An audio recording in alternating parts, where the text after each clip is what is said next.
விருதுநகர் மாவட்டம் கிருஷ்ணன் கோவிலில் கல்விப் பணியில் கடந்த 34 ஆண்டுகளாக சிறப்பாக சேவையாற்றி வரும் VPMM கல்வி நிறுவனங்கள், கலை மற்றும் அறிவியல் கல்லூரி, பொறியியல் கல்லூரி, நர்சிங் கல்லூரி, கல்வியியல் கல்லூரி உள்ளிட்ட பல்வேறு கல்வி நிறுவனங்கள் ஒரே வளாகத்தில்.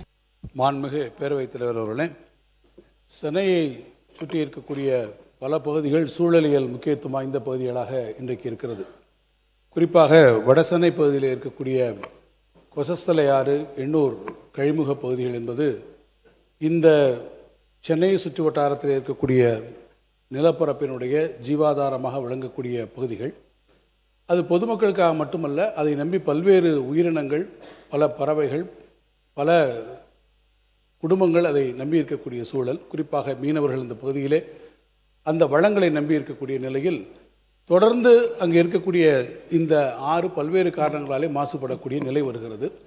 அதற்கு குறிப்பாக வடசென்னை பகுதியை தாண்டி இருக்கக்கூடிய எண்ணூர் பகுதிகளிலே ஏற்பட்டிருக்கக்கூடிய பல்வேறு தொழிற்சாலைகள், மணலி போன்றிருக்கக்கூடிய பகுதிகள், எண்ணூர் பகுதிகளில் வந்திருக்கக்கூடிய தொழிற்சாலைகள், அந்த தொழிற்சாலை கழிவுகளில் வரக்கூடிய பிரச்சனைகள். ஏற்கனவே திராவிட முன்னேற்ற கழக ஆட்சியில் இதே போல ஒரு எண்ணெய் கசிவு ஏற்பட்டு அங்கே பிரச்சனை வந்தபோது நம்முடைய எதிர்க்கட்சி தலைவர் அவர்கள் அன்றைக்கு நம்முடைய அமைச்சராக இருந்த சகோதரர் மையநாதன் அவர்களை அழைத்து கொண்டு அங்கே நேரடியாக சென்று அவற்றையெல்லாம் ஆய்வு செய்து அந்த நிவாரணங்களை வழங்கினார்கள். இது ஒரு தொடர்கதையாகவே அந்த பகுதியில் இருக்கிறது.